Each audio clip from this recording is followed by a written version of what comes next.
दोस्तों, आज हम फिर मिल रहे हैं एक कोशिश के साथ। आज की हमारी कोशिश होगी कि हम समझें कि पोइट्री क्या है। पोइट्री हम अक्सर महसूस करते हैं, गुनगुनाते हैं, या हमने अभी तक बचपन से साहित्य पढ़ी है, कविताएं पढ़ी हैं। बड़े बड़े राइटर्स हुए हैं, प्रेमचंद के नोवेल ऐसा भारतवर्ष में अधिकतर सबने ही पढ़े होंगे, या रश्मि रथी दिनकर जी की। ये हम कई बार हमारे मन में भावनाएं आती हैं जिनको हम अक्सर कागज पर उतार देते हैं और अच्छा सा महसूस करते हैं कि यार ये तो बढ़िया लिख दिया है।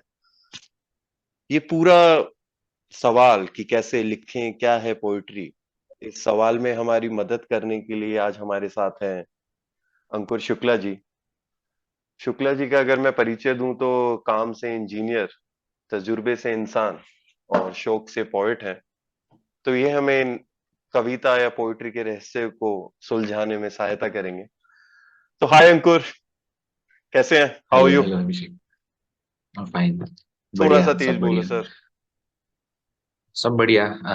मैं तो बढ़िया हूँ, आप बताओ, आप कैसे हो? तो मैं भी सर बहुत बढ़िया। थोड़ा सा आप सर परिचय दे दीजिए कि कब से पोइट्री कविताओं से आपका चल रहा है ये मेल जोल। हाँ हाँ, बिल्कुल। तो पहले तो ये सर क्यों बोल रहे हैं? तो कविता और साहित्य जो है, हिंदी साहित्य, हिंदी कविता मेरे साथ बचपन से ही रही है। मैंने स्कूल में हिंदी मीडियम से ही पढ़ाई करी, और वहीं से हिंदी साहित्य का जो पढ़ना लिखना हुआ वो स्टार्ट हुआ। और वो चलते चलते एक मतलब बहुत तरीके के लिखना, मैंने पद्य में भी लिखा, गद्य में भी लिखा। और पद्य मतलब जो होता है कविता। हाँ, थोड़ा गद्य सा बता मतलब दीजिए। गद्य मतलब कि जो ऐसे टाइप लिखते हैं तो वो गद्य होता है, कहानियां ये सब गद्य में आती है। पद्य जो है काव्य रूपी रचनाएं सारी पद्य में आ जाती है। तो ये सब पढ़ पढ़ के ही एक मोटिवेशन मिला, और वो अभी कविता के रूप में आता है। और वही जो बचपन से साथ रहा है वो अब बाहर निकल रहा है, और वही कारवां चलता जा रहा है। तो अगर मैं आपसे पूछना चाहूँ, पोइट्री को अगर संक्षिप्त में शब्दों में अगर कहा जाए तो क्या होगा? मतलब पोइट्री की अगर व्याख्या की जाए तो वो क्या व्याख्या हम्म। होगी? हाँ, तो मैं लिटरेचर वाली व्याख्या में नहीं जाऊंगा, क्योंकि मैं अभी उतना उससे अभी इतना रिलेट नहीं कर, मतलब अभी अपने जो मॉडर्न डे है पोइट्री है उससे ज्यादा रिलेट कर पाता हूँ। तो मैं साहित्यिक कविता क्या होती है वो कविताओं पर किताबों पर छोड़ दूंगा। उसके लिए बहुत सारी किताबें आपको मिल जाएंगी। जो मेरी भाषा में है कि जो हमारी भावनाएं हैं, अगर हम उसको कागजों पेन लेकर कागज पर उतार दें, या शब्दों में उतार दें, तो उसी को कविता कहते हैं। तो मेरा सिंपल जो तरीका है समझने का कविता को यही है, और मेरे लिए कविता यही। मैं इसमें संगीत होना चाहिए। अगर मैं बोलूंगा कि भावनाओं को हम्म शब्दों में पिरोने की कला है पोइट्री, हम्म। बस में संगीत आ जाना चाहिए। कि वैसे ये क्या बहुत ही इंपॉर्टेंट पार्ट है क्या, संगीत में होना किसी पोइट्री का, राइम सो होना? ये, हाँ, राइम होना जरूरी नहीं है, बट संगीत होना बहुत जरूरी है। कि अब जैसे आप जीवन का ही उदाहरण ले लेते हैं, जिंदगी का ही उदाहरण ले लेते हैं, तो जिंदगी में भी आपके संगीत होना बहुत जरूरी है।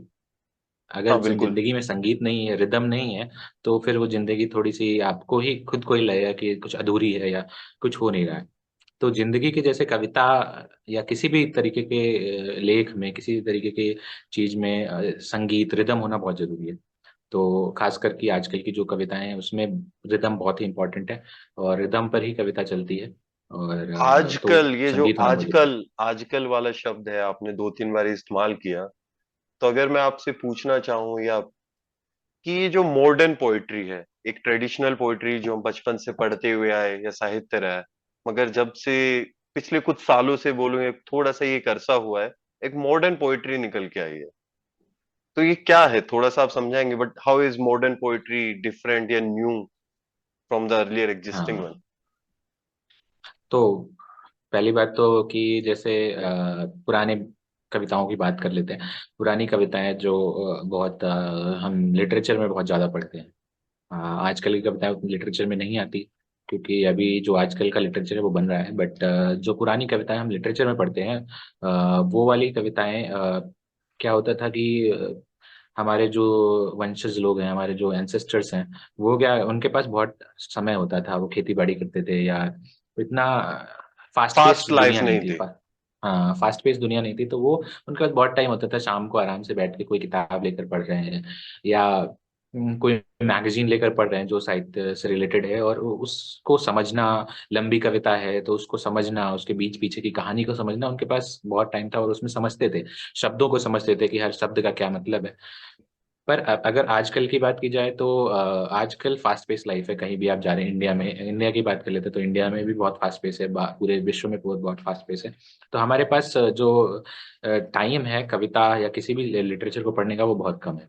तो ये जो फास्ट पेस और स्लो पेस लाइफ थी, यही ट्रांसलेट हो गया है आज की कविता और जो हमारी पुरानी कविता थी उसमें। तो पुरानी कविता में हम लिखते थे, भावनाओं को ही लिखते थे, अभी भी हम भावनाओं को ही लिखते हैं। तरीका बदल गया है कि हम आजकल छोटी शॉर्ट फॉर्म कविताएं लिखते हैं, पोएट्रीज लिखते हैं। पहले हम लंबी भी लिख सकते थे, पूरा महाकाव्य आता था, जयशंकर प्रसाद का जैसे बात करी, तो उनका पूरा महाकाव्य आता था, कि वो पूरी बुक है, एक ही कविता है वो पूरी बुक में। हाँ, मैं तो रश्मि ये रथी अगर पढ़ी है तो किताब है पूरी, उसमें अलग हाँ, अलग खंड है। हाँ, आजकल हम थोड़ा हाँ, इंस्टा वाले रील्स वाली कविताएं हो गई हैं, अगर मैं बोलूं। हाँ, तो आजकल मॉडर्न पोइट्री इज आजकल हाँ, रील्स पोइट्री। हाँ, तो ये कोरोना, जैसे कोरोना से पहले की बात करी जाए तो लोग ये पोइट्री वाली जो दुनिया थी, वो बहुत छोटी थी। जो लोग अच्छा। पढ़ते थे वही लिखते थे। जो लोग पढ़ते थे, ज्यादा पढ़ते थे, कविताएं पढ़ते थे, या जिनका जो पैशन था राइटिंग का, या जिनका प्रोफेशन था राइटिंग का, वही लिखते थे। अभी क्या हो गया है, कोरोना के टाइम पर सभी लोग घर में बंद हो गए, और सभी के पास इमोशंस हैं, बेसिक इमोशन सबके पास हैं। सभी लोग एक ही इमोशन से जा रहे थे। आप कोई ऐसा बंद हो गया कि जो आप घर से बहुत दूर है, हम्म। वहीं पर गम रहने कमरे बंद में हो गया। बंद है कोई बिल्कुल, हाँ। हाँ, 6-6 किलोमीटर कोई दूर। हाँ, दूर घरों में हाँ, बंद बैठे हैं लोग अपने। हाँ, कुछ ऐसे बंद हो गए कि मान लो प्रेमी प्रेमिका से दूरी हो गई, वो कहीं और बंद है, वो कहीं और बंद है, आपस में मिलना मिलना नहीं हो पा रहा है। तो ये सब भावनाएं सभी लोग के साथ कॉमन हो रही थी। तो सभी लोगों के अंदर वो भावनाएं उमड़ रही थी, बट वो कहाँ जाएंगी, वो निकल नहीं पा रही थी। तो वो चीजें लोगों को ऐसा लगा कि हमें लिखना चाहिए। तो उन्होंने भावनाओं को अपने कागजों पर उतार दिया। और उस टाइम पर सब जूम, बातें करना बहुत इंपॉर्टेंट है इंसान के लिए, हाँ बातें करना, अपनी बिल्कुल। बातें बताना। बट वो तो लोग क्या करते, जूम ओपन माइक्स, जैसे जूम चला, हमारा लॉकडाउन में ही चला है, तो उस टाइम से फिर जूम ओपन माइक्स या जूम पे बातें करना, एक ग्रुप्स, बहुत सारे ऐसे ग्रुप्स बन गए कि भाई चलो कुछ करते हैं। जैसे हम जैसे लोग हैं, हम जैसे लोगों का क्या है, हमको पोएट्री सुनानी है तो हमें कहीं ना कहीं स्टेज चाहिए, या जो परफॉर्मेंस है उनके लिए, परफॉर्मर्स है स्टे- उनके लिए क्या है कि उनको कहीं ना कहीं सुनानी है। तो एक ग्रुप बन गया, और वहीं से फिर वो लोगों ने कहा चलो हमने भी लिखा है, हम भी सुना देते हैं। तो ऐसे बहुत सारे लोगों में बट गया, और एक एक टाइप का रिवोल्यूशन स्टार्ट हो गया कि सभी ने लिखना स्टार्ट कर दिया, सभी ने सुनाना स्टार्ट कर दिया। तो तो वहां मैं से ये नई बोलूंगा कविता कि ज्यादा प्रमोट। कोरोना से हमें वर्क फ्रॉम होम के साथ साथ बहुत सारे पोइट भी मिल गए हैं, ऐसा कुछ हो गया है। हाँ, वर्क फ्रॉम होम तो तो हम पोएट, सबको मिला ही है, अब सब पोएट लोग नहीं लिखने भी डिफाइन, लग गए हैं। हाँ, तो पोएट नहीं काफिलास। कहूंगा मैं, लिखने लिखने की बात कर रहा हूँ। तो लिखना सबने स्टार्ट कर दिया, सुनाना सबने स्टार्ट कर दिया। बट पोएट होना थोड़ा डिफरेंट है, कि क्या होता है कि आपने लिखा, अपनी भावनाएं कागज पर उतारी, शब्दों में लिखा। आपके पास शब्द कभी कभी नहीं होते हैं, तो आपने क्या किया, हिंदी इंग्लिश मिला दिया। वो भी एक टाइप की नई कविता आ गई है। तो हिंदी इंग्लिश इंग्लिश में लिख दिया। तो लोग इतने जानकार नहीं थे, या कहेंगे हिंदी के जो अब्जॉर्ब करते हैं, हम हिंदी पढ़ते पढ़ते जो अब्जॉर्ब करते हैं, ऐसे इंग्लिश पढ़ते पढ़ते हम अब्जॉर्ब करते हैं, वो सबके पास नहीं था। क्योंकि सभी लोग प्रिविलेज नहीं है। हम बात करते हैं इंडिया का जो एजुकेशन सिस्टम है, उसमें सभी लोग प्रिविलेज नहीं है, सभी लोग सरकारी स्कूल से भी पढ़ते हैं, तो उनके पास थोड़ी शब्द, जो शब्द थे वो कम थे। बट उन्होंने लिखा, कोशिश करी, क्योंकि उनके पास भी भावनाएं, तो वो उन्होंने सुनाया। बट अब ये होता है कि ऑडियंस जो हमारे पास है, उसके हमारे लिए क्या इंपॉर्टेंट है, वो कविता लिखना। कभी कभी हम अपने लिए लिखते हैं, कभी कभी हम सामने वाले के लिए लिखते हैं, कभी कभी हम पूरी ऑडियंस के लिए लिखते हैं। तो 3 तरीके हो कविता गए हैं। और, 3 चीजें हो हाँ, गई यहाँ कविता पे। और कवि, कवि, ये दोनों तभी सफल होते हैं जब आप मास से रिलेट कर पाओ। एक पर्टिकुलर 10 12 15 लोग भी हैं तो हम उसको मास कह सकते हैं, कि उनसे रिलेट कर पाओ, उस कैटेगरी से रिलेट कर पाए, तो एक कविता अच्छी कविता बन गई। क्योंकि आपने उसमें अपनी भावनाएं तो पिरोई ही, और लोगों की भावनाएं उसमें एक साथ कर दें, तो और लोग आपको भी समझ पा रहे हैं, उस कविता की कहानी को समझ पा रहे हैं, और उसका जो एक पूरा क्या उद्देश्य था बोलते, वो पेंटिंग पूरा बन हो रही, पाता है। हाँ, उद्देश्य पूरा हुआ पेंटिंग था, बन आप रही है लिख। वो समझ हाँ। पा रहे हैं, उद्देश्य पूरा हो। तो अंकुर, तो ये आपकी बातें मुझे एक सवाल के ऊपर लेके आते हैं कि what is the right process of writing. मान लो सबके पास भावनाएं, हम सब हम्म लिखना चाहते हैं। हम सब नहीं तो एक हम्म, ज्यादातर बहुत बड़ा तबका है। कोरोना की वजह से हम हाँ, अपने साथ रहे, तो भावनाओं से भी हम मिल गए। वरना फास्ट पेस लाइफ में कभी हम्म, अपनी भावनाओं से ही नहीं मिल पा रहे थे। ऑल थैंक्स टू हाँ। कोरोना अकेले रहे। तो ये क्या सही प्रोसेस है? मान लीजिए किसी का मन हो जाता है कि यार मैं लिखूं, तो क्या है, what is the hmm right process of writing? तो ये बहुत इंपॉर्टेंट है कि आपको पता होना चाहिए आप किसके लिए लिख रहे हो। सबसे पहली चीज ये है कि आप किसके लिए लिख रहे हो। अगर तो आप जो अपने आपके लिए लिख तीन रहे हो, सवाल थे, खुद के लिए, हाँ, किसी सामने वाले प्रेमी प्रेमिका के लिए, या हाँ, ऑडियंस के लिए, ये क्लियर होना चाहिए दिमाग हाँ, में। ये क्लियर होना चाहिए आप किसके लिए लिख रहे हो। सभी लोग सबसे पहले स्टार्ट करते हैं अपने लिए लिखना, या फिर अच्छा। किसी को जो किसी से बहुत प्यार है, आप घर वाले मम्मी पापा को ले लीजिए, या प्रेमी प्रेमिका को ले लो, या भाई बहन को ले लो, किसी ना किसी के लिए लिखना स्टार्ट कर। बिल्कुल। तो स्टार्ट करने के लिए कोई ऐसा प्रोसेस नहीं है। आपके पास कलम है होनी चाहिए, आपके पास कागज होना चाहिए, आजकल तो गूगल कीप भी चल जाता है, तो वो भी चल जाएगा। तो ये होना चाहिए। लैपटॉप में आजकल लोग लिख रहे हैं, प्रोफेशनली अगर आप बात करो तो सभी लोग लैपटॉप में ही लिख रहे हैं। तो ये चीज एक टूल्स होना चाहिए जो जिससे आप कुछ कर सकते हो, लिख सकते हो, तो आप बस लिखना स्टार्ट कर दो। ठीक है। ठीक है। उसके बाद जो प्रोसेस आता है, उसके बाद जो प्रोसेस आता है कि वो कविता है या नहीं, ये हम्म। कैसे पता चलेगा। ये कैसे पता चले, लिखना तो स्टार्ट कर दिया, कविता लिटमस लिखी है या टेस्ट क्या है नहीं इसका? ये। हाँ, लिटमस हाँ, टेस्ट क्या है लिटमस इसका टेस्ट क्या एक? है, लिटमस टेस्ट क्या है, तो ये कैसे पता चलेगा। तो ये इसका बहुत ही सिंपल वो है। सबसे पहले सबसे इजी चीज लिखना कविता में है कि राइम करना। ठीक है। हम्म। तो राइम करना सबसे इजी चीज है। तो वो लगता है हमें, अभी मैं बोल रहा हूँ इजी चीज है, बट कभी कभी लोग फंस जाते हैं। आप अभी आप मैं मुझसे भी बोलो कि मैं राइम करके कुछ दिखा दूं, तो जरूरी नहीं है कि मैं से एक बार में राइम कर दूं। बट जब अपने आप, जैसे मैं लिखता हूँ, मैं अपनी बात कर सकता हूँ, तो जैसे मैं लिखता हूँ, तो मैं लिखने बैठता नहीं हूँ।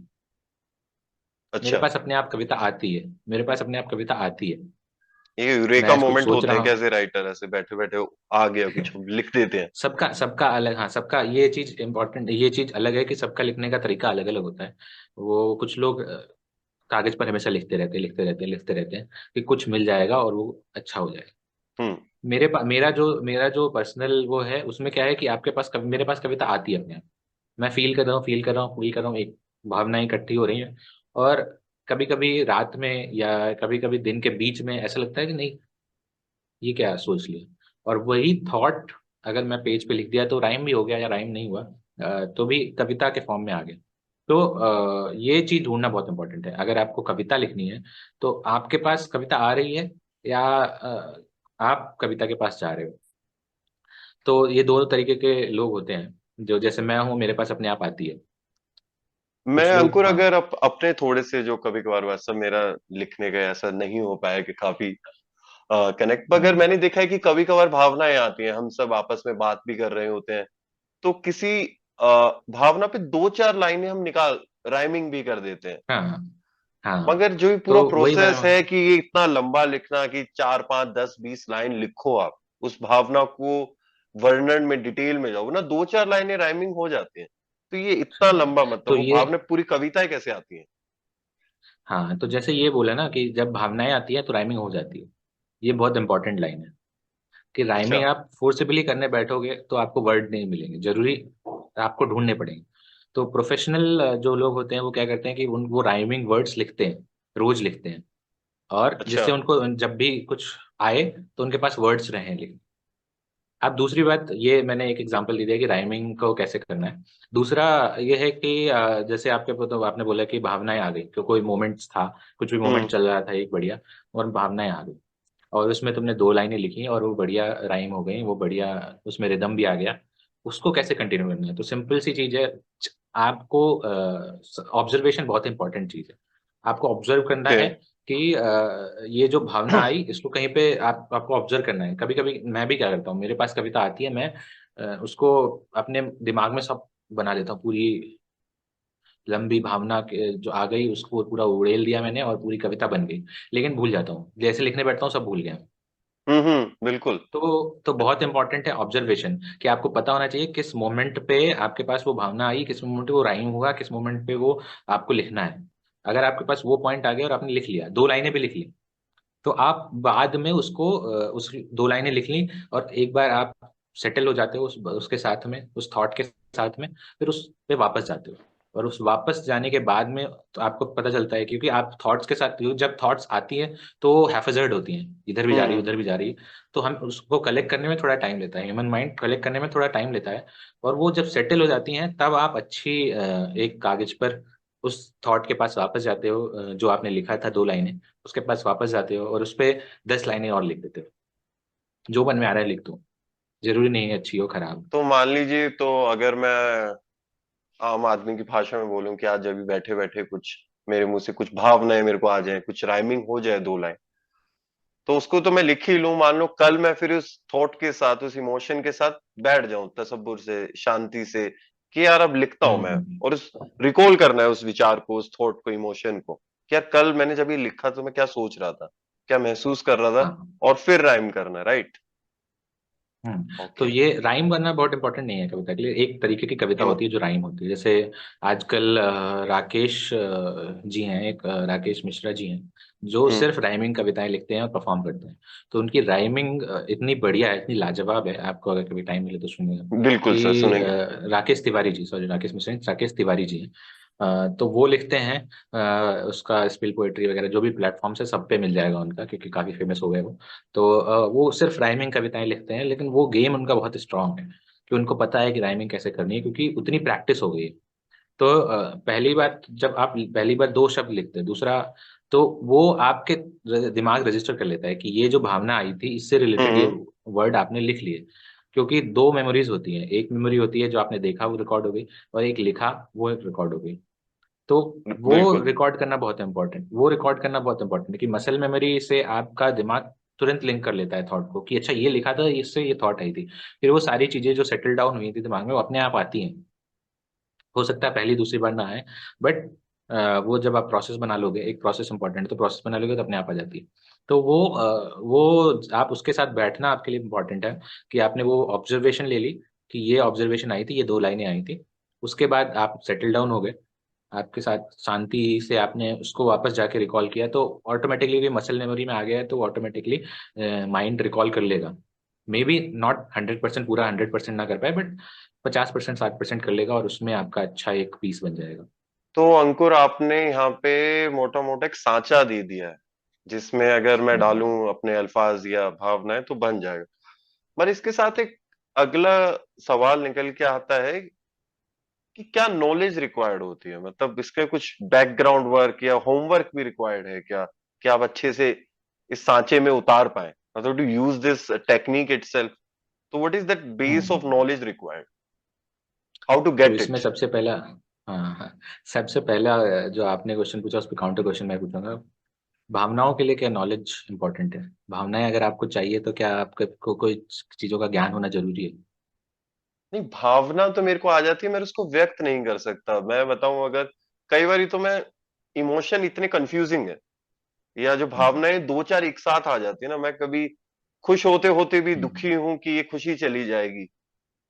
हम्म। समझ हाँ रहे तो हो? मैं ये खुश होते होते भी दुखी हूं कि ये खुशी चली जाएगी।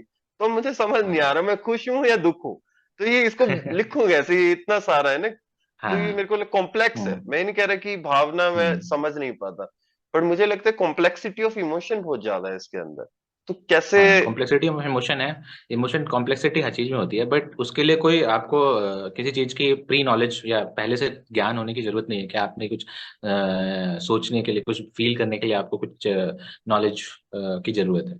तो वैसे ही कविता को लिखने के लिए भी कोई, बस आपको जो आपने जैसे नॉर्मल इंसान भी लिखते हैं, अपनी बिल्कुल। भाषा में लिख देते हैं, अपनी जी। भाषा में लिख दो। आप जैसा जैसा सोच रहे हो वही लिख दो, ठीक है। तो वो धीरे धीरे, अब क्या है कि लिखने स्टार्ट करने के लिए जो लिखना है, और जो एक परिपक्व कविता तक पहुंचना है, वो उसका एक बीच की जर्नी है।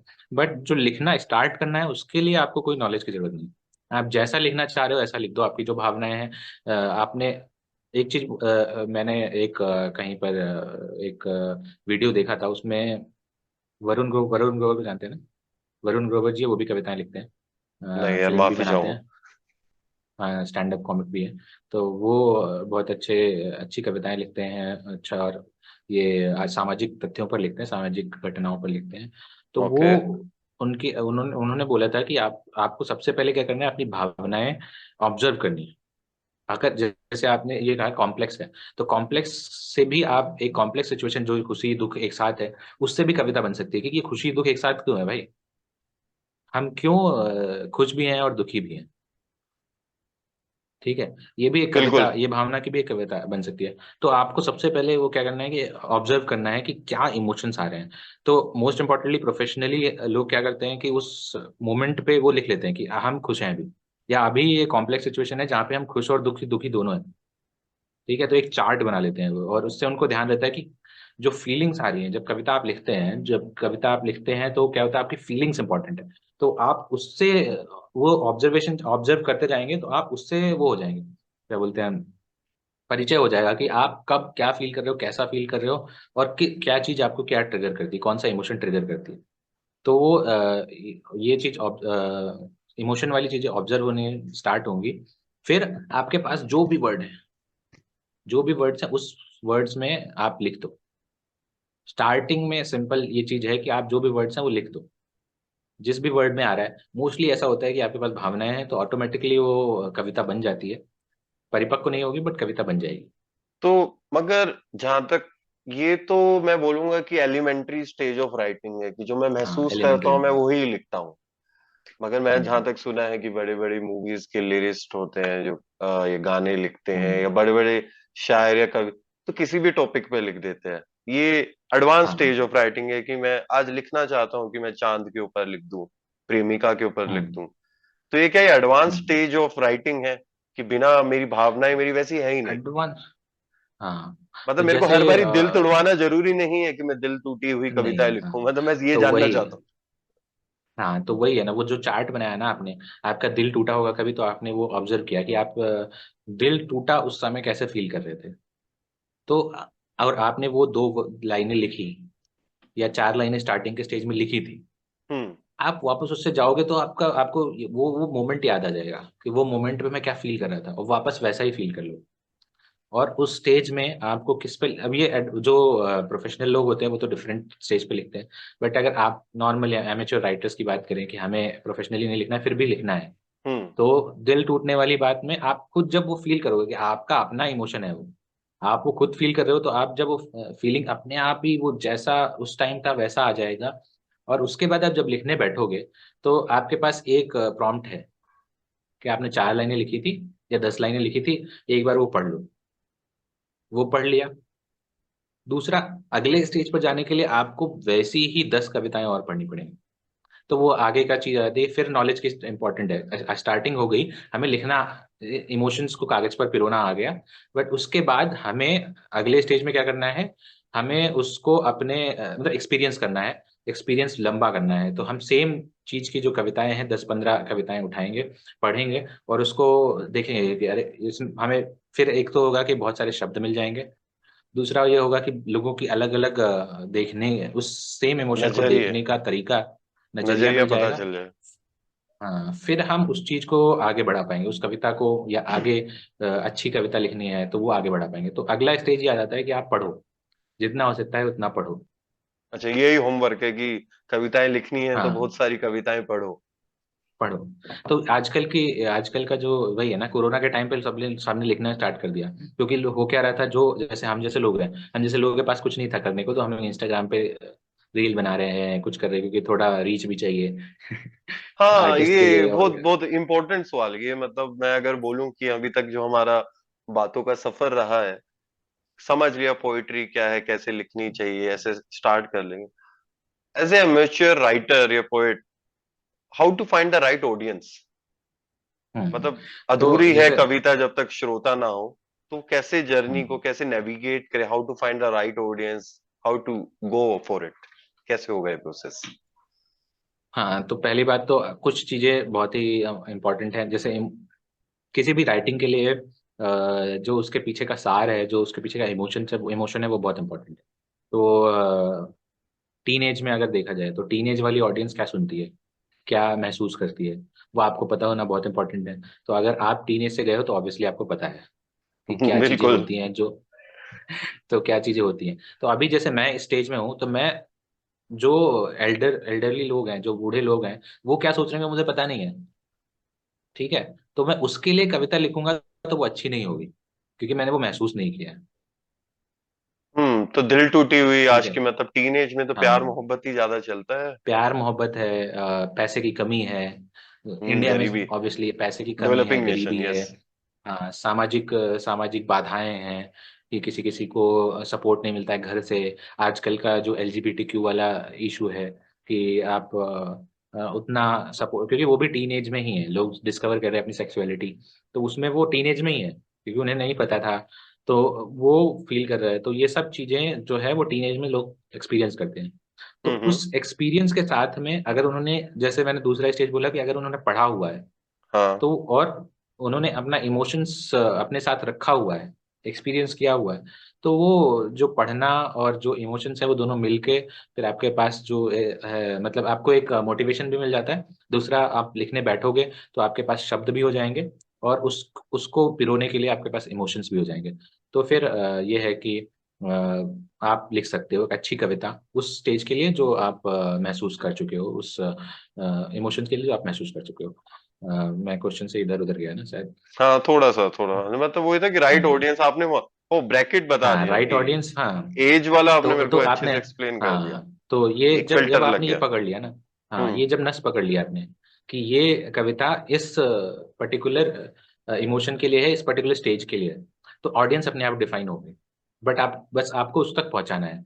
तो अब उस तक पहुंचाने के लिए भी कई सारे मतलब एक जर्नी होती है कि आपने लिखा।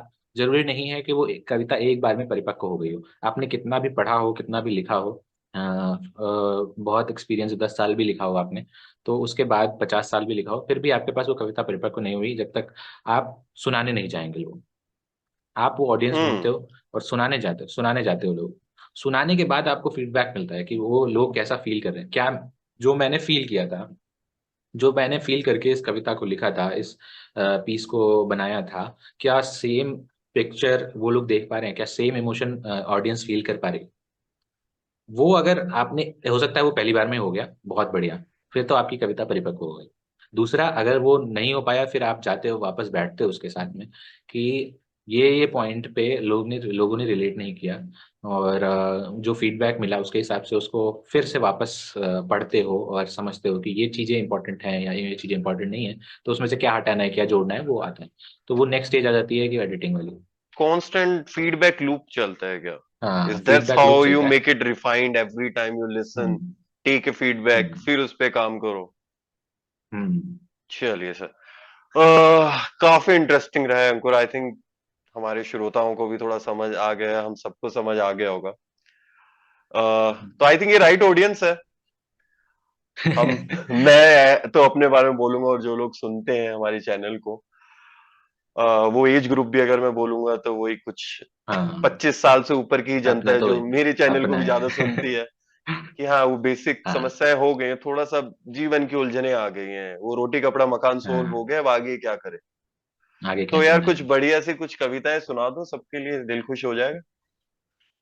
कुछ बढ़िया। अच्छा, तो मैं सुना देता हूँ एक। अब आपने ये बोल दिया है कि जीवन की उलझनों पे, तो जीवन की उलझनों पे सुना देते हैं। अरे वैसे जीवन मैंने की तो सोचा उलझन। था।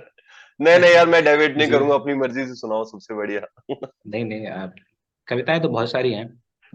तो जैसे अभी मेरा जो स्टेज है, मिड हम्म लाइफ क्राइसिस वाला स्टेज है ना अपना। तो मिड हम्म लाइफ क्राइसिस में क्या होता है कि हमको लगता है कि यार, जिंदगी में चल क्या रहा है, दूसरा जो जिंदगी में चल रहा है क्या वो सही है।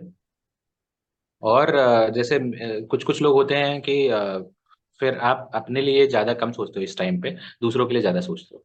तो दूसरों के लिए जब सोचते हो तो वो सोचते हैं, मतलब जैसे आप मम्मी पापा हो गए, दोस्त हो गए, तो उनके लिए कुछ काम किया, वो लोग बोलते हैं बहुत अच्छे हो तुम। ठीक है। हम्म तो इस पे मैच्योर ये हो रहा है। कविता है, बहुत अच्छे। अच्छा। हाँ, बहुत बहुत अच्छे हो अच्छे हो तुम।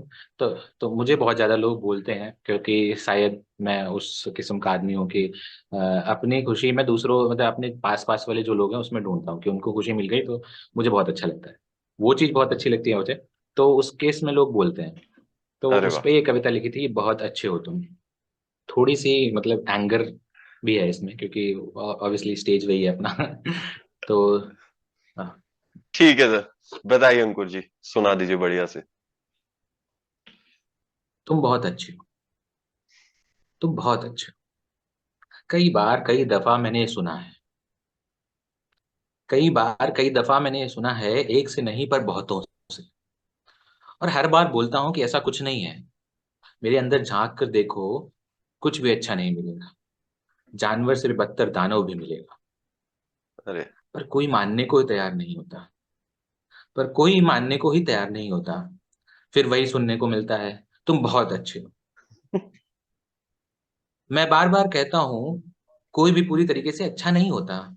ना ही कोई पूरी तरीके से बुरा होता है। बस हम उनकी खामियों को स्वीकार कर लेते हैं। इतना समझाने के बाद भी मेरी खामियां लोगों को नहीं दिखती। अरे नहीं रहना मुझे अच्छा, मुझे इंसान रहने दो ना। अरे नहीं रहना मुझे अच्छा, मुझे अच्छा, इंसान रहने इंसान दो ना। तो ना। पहले भी तो एक बार कह चुका हूँ। पहले भी तो एक बार कह चुका हूँ कि गलतियां तो सब करते हैं। गलतियां तो सब करते हैं, जो कि इंसान होने का सबूत है। मैंने भी बहुत गलतियां की हैं, अभी भी करता हूँ। इसलिए तो मैं इंसान हूँ। अच्छा या बुरा विशेषण देने की क्या जरूरत है। बस इंसान ही रहने दो। अरे वाह। इन विशेषणों की वजह से इन विशेषणों की वजह से मेरी संज्ञा ही बदल गई। क्योंकि अच्छे लोग तो हमेशा बलिदान देते हैं। मैं भी उसका पर्यायवाची हो गया। अरे, हाँ बहुत खूब। माना कि हर बार न्यौ हाँ माना कि हर बार न्यौछावर कर देता हूँ अपनी खुशी उन सारे लोगों के लिए जिनसे प्रेम है। पर उसमें भी तो मेरा स्वार्थ है। वो भी अच्छा लगता है ना मुझे। वही खुश करता है मुझे। खुद के लिए खुद के लिए कुछ करके खुद ही खुश होने में क्या रखा है। जब वो खुशी औरों के जिम्मे में हो तो बड़ा सुकून सुकून मिलता है। बस उसी सुकून और प्रेम का स्वार्थ है मुझमें। तो इस स्वार्थ के साथ देख कर भी लोग यही कहते हैं कि तुम बहुत अच्छे हो और तुम बहुत अच्छे। हजार बार पहले भी तो कह चुका हूँ, और आखिरी बार फिर से ये कह देता हूँ। कभी इंसान तो कभी दानव हूँ। तो बहुत अच्छे की तो बात ही नहीं बनती। हजार बार पहले भी कह चुका हूँ, और एक आखिरी बार फिर से कह देता हूँ कि कभी इंसान तो कभी दानव। बहुत अच्छे की तो बात ही नहीं आती। अच्छा होने के लिए अभी बहुत मशक्कत बाकी है। तो बहुत दरख्वास्त है आपसे बहुत दरख्वास्त है आपसे कि समझाना बंद करें। कि समझाना बंद करें कि बहुत अच्छे हो तुम। बहुत अच्छे हो। बहुत अच्छे। अरे वाह, बहुत खूब यार, मैं तो तालियां भी बजा रहा था, काफी रिलेट कर रहा था ये जो बीच में यहाँ मैं दो चार पॉइंट बोला कि दूसरों को भी खुश कर रहे हैं और उसमें भी मेरा ही लालच है या ये देखो कितने सारे थॉट्स है, मैं इसी के बारे में बात कर रहा था आपसे कि समझ नहीं आता एक खुशी फिर उसके अंदर खुद को। बहुत ही बेहतरीन है। ये आपने रिकॉर्ड करी हुई है अंकुर? नहीं नहीं, अभी तो नहीं करी, अभी पहली नहीं बार हुई है। रिकॉर्ड हुई है। हाँ तो मगर दोस्तों, अंकुर का यूट्यूब चैनल है जिन पे इनकी बहुत सारी ऐसी ही प्यारी प्यारी कविताएं हैं और गिग्स भी होते रहते हैं, उसका भी अपडेट देते हैं उनपे। तो डिस्क्रिप्शन हम्म। बॉक्स में आपको यूट्यूब चैनल का लिंक मिलेगा जहाँ पे आप और भी बेहतर कविताएं हैं अंकुर की वो सुनिए और अपने दोस्तों में भी शेयर कीजिए। तो I think Ankur, it was very good session. बहुत अच्छा लगा हाँ आपसे मिलके। बिल्कुल, बहुत अच्छा लगा। बहुत अच्छा मुझे भी लगा कि मतलब एक्चुअल में एक पॉडकास्ट की गाने पहली फर्स्ट पॉडकास्ट का एक्सपीरियंस। एक्सपीरियंस रहा। हाँ। चलिए, इस बहाने आप याद रखेंगे मेरे को। तो बिल्कुल। पहले भी आता है, ऐसा क्यों है। चलो, बहुत अच्छा लगा, बहुत अच्छा लगा। मतलब ये मतलब मुझे भी काफी चीजें खुद भी नहीं पता थी, वो मुझे पता चला कि एक्चुअली मुझे पता है चीजें। तो वो हाँ, वो अच्छा था। सवाल आपको कभी और कभार झंझोड़ देते हैं। हाँ, तो आपको अरे हाँ। ये मेरे को पता था, मैंने पता ही नहीं था ऐसा मुझे पता था। हाँ, तो एक डॉक्यूमेंटेशन हो गया उसका। अब वापस देख सकते हैं खुद भी, अगर कुछ कंफ्यूजन होती है तो। चलिए, तो इसी के साथ हम लेंगे अलविदा। अगले हफ्ते फिर मिलेंगे रविवार को। Bye everybody.